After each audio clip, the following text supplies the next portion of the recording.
Ex-Bethelite here. Disfellowshipping among Jehovah's Witnesses. Is it a loving provision?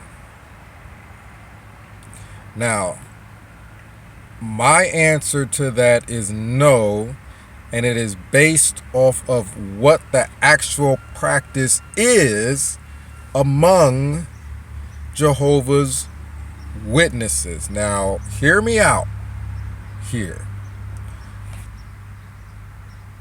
What is spoken of in Scripture about shunning what is evil, those verses may not necessarily refer to a person. And shunning what is evil is a good thing. Staying clear of things that are harmful and that could be harmful to others is a good thing. Now, when we're talking about individual people, we're talking about the scriptures with regards to people that are drunkards and involved in gross immorality and not even having a meal with those types of people. And those verses is what we want to touch on. I'm paraphrasing, not reading the whole thing. I think we're familiar with those verses. There's also verses saying that those people should be treated as pagans and or tax collectors. So we're taking those scriptures and trying to get an understanding of what they mean and what Jehovah's Witnesses are doing as in contrast with what they mean. Now, I think from my perspective,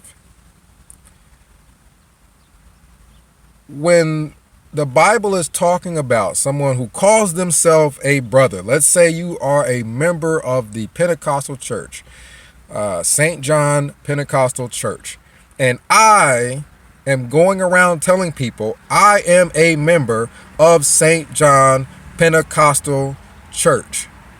I work right over here at the porn shop selling pornography.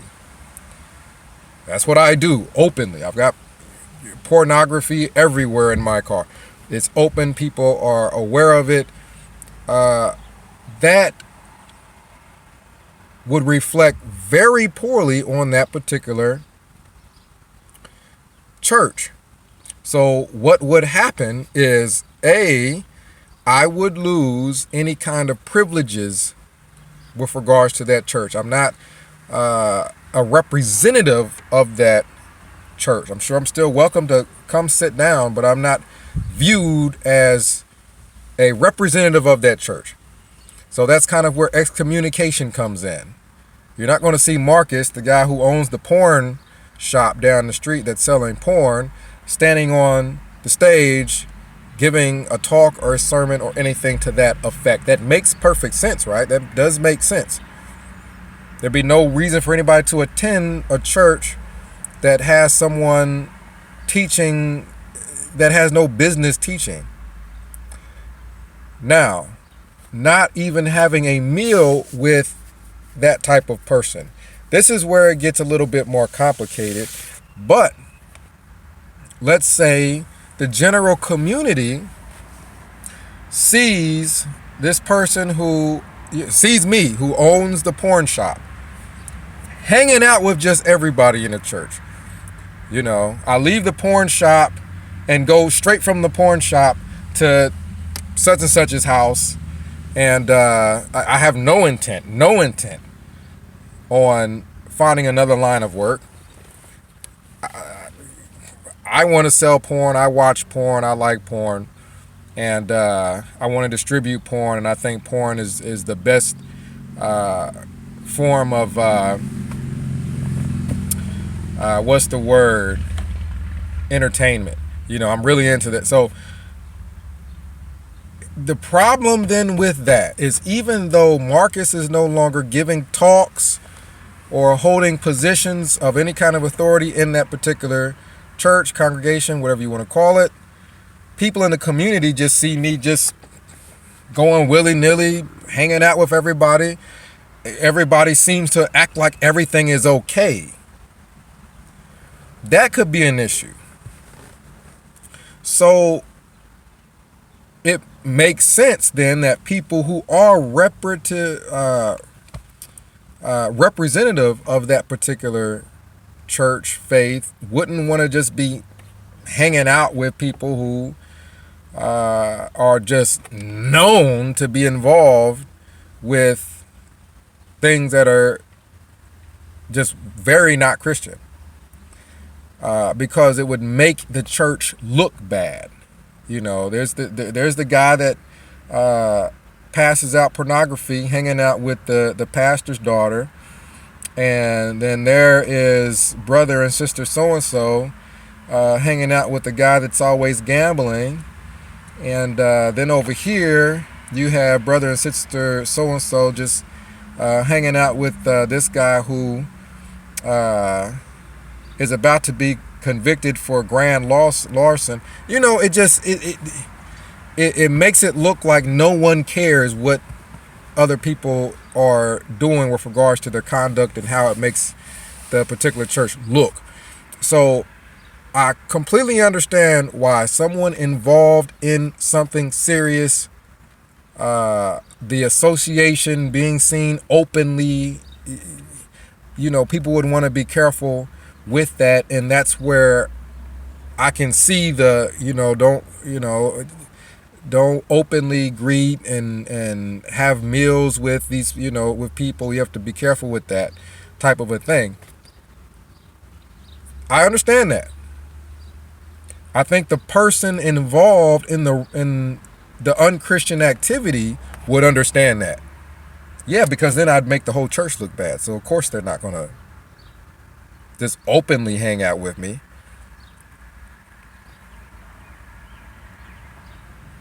That set aside, let's get to where Jehovah's Witnesses are.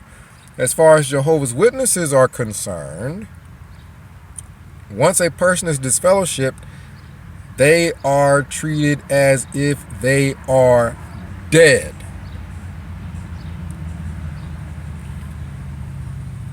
No one speaks to you. There's no text message. There's not going to be a phone call. They may or may not even look in your direction if you're walking past them. Now, people have done this to me even though I wasn't disfellowshipped. If you're walking down an aisle in a grocery store and they're walking down the opposite aisle, when they notice you, they will turn around and go the other way. Like, they will go to the extreme with it, to the point that a father will no longer talk to his son. Now, that is where it is not loving and not necessary, where a family member, a close family member, will no longer speak to that person. Now, here is the reason why. It does not specify anywhere in the Bible where this involves mother, son, father, brother, sister type family relationships. Nowhere in the Bible where does it say that, number one. Number two, the point about, people not openly just acting like everything is okay doesn't apply with Marcus, who owns the porn shop, speaking with his brother. No one in the community is going to say, wow, this guy is speaking to his brother who owns a porn shop. That church is horrible. No one in the community as a whole even expects someone not to speak to a son, daughter, mother, or father based off that person's life choices. So it's entirely unnecessary for a Jehovah's Witness to then shun their daughter. My sister probably hadn't spoken to her father in over a decade. Unnecessary. Nobody is going to talk down on Jehovah's Witnesses if my stepdad talked to his daughter or had his own daughter over. No one's going to say, oh, wow, look at this. This is horrible. This man is speaking to his daughter. This is not even something expected of people in society.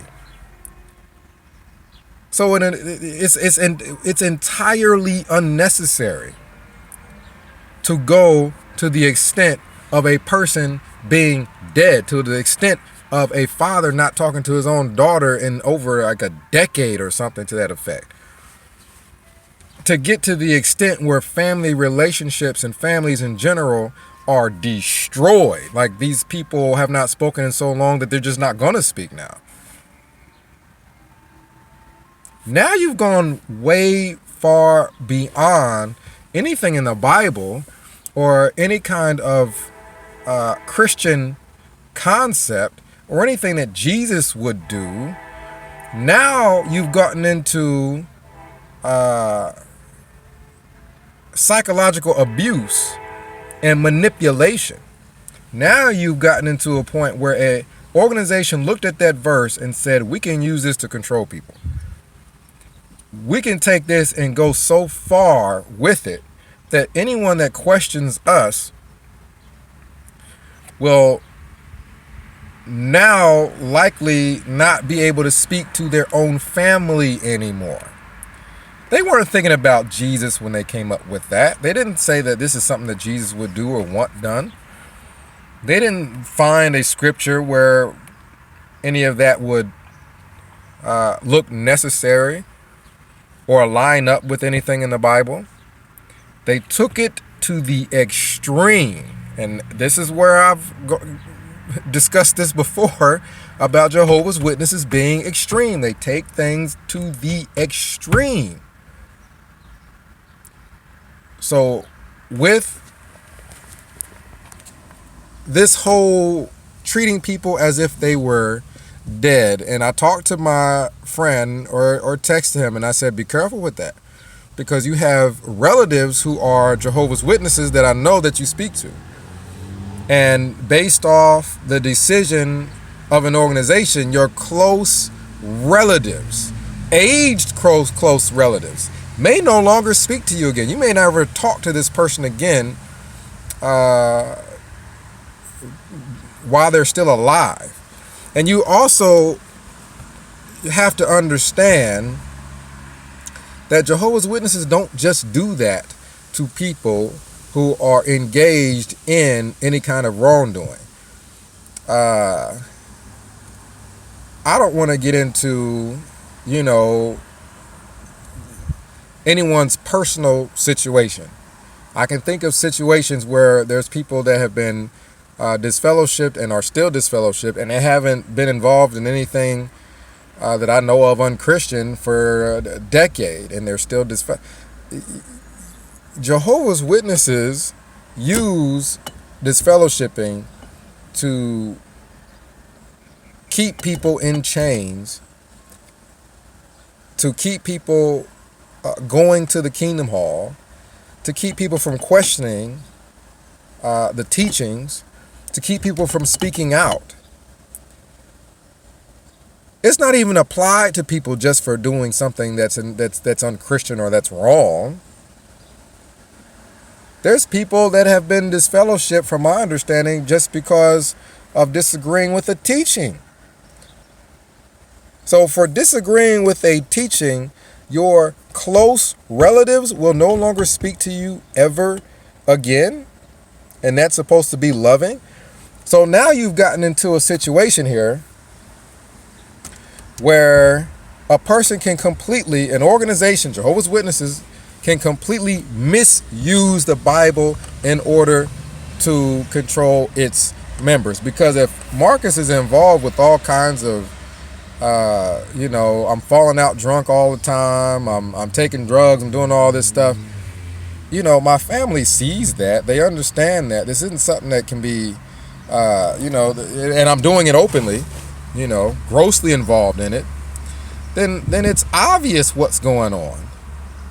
It's obvious what's going on. I still don't think a person's mother shouldn't speak to to their own kids anymore, or fathers shouldn't speak to their own kids anymore, because that's taking it too far. That's no longer helping the person. That's now putting the person in such a emotionally damaged state that there's no telling what they may do. And there's been a lot of suicides among Jehovah's Witnesses because of disfellowshipping.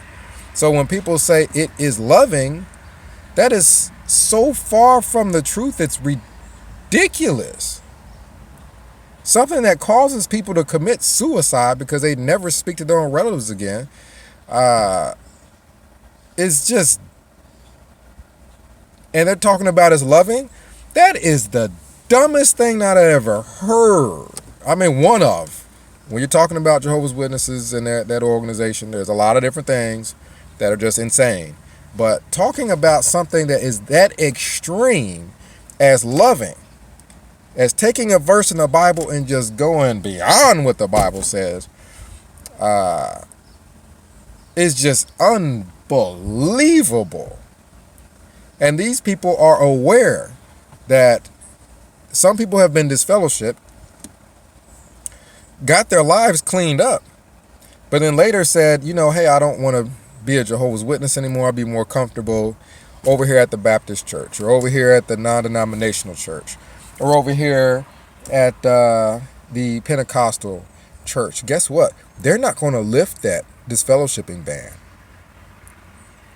Let's say they disfellowship you for having sex outside of marriage. Okay, well, let's say you married that person, got your life together in the sense that you're not doing that anymore. You're married now. Got all that cleaned up. You're following Jesus' example now. You're taking it serious, but you decide you don't want to be a Jehovah's Witness anymore. You like it over here at the Baptist church. You feel like you got more freedom, and you feel, let's say, Christ's presence a little bit more in this specific church. Well, Jehovah's Witnesses, far from loving, they're going to keep the disfellowshipping ban on you. So your mother and father and brother and sister and super close friends will still not speak to you, even though you're not doing anything unscriptural. Nothing unscriptural. You're not doing anything unscriptural. You're not bad association at all. I know of situations like this. There's plenty of situations like this where the person cleaned their life up, decided that they're not going to, they just don't want to go to the Kingdom Hall anymore in specific. Well, they're leaving that ban on you. They're not going to, well, you got your life cleaned up, so we're going to remove the ban. You speak to your parents, and we wish you well type of a thing. That's not going to happen. They're malicious. That is malicious. We're going to leave this ban on you. Matter of fact, we're not even going to check on you anymore because you're not. We haven't seen you around here. We don't care about you because we haven't seen you around our particular religious services. That is malicious. I mean, you just can't.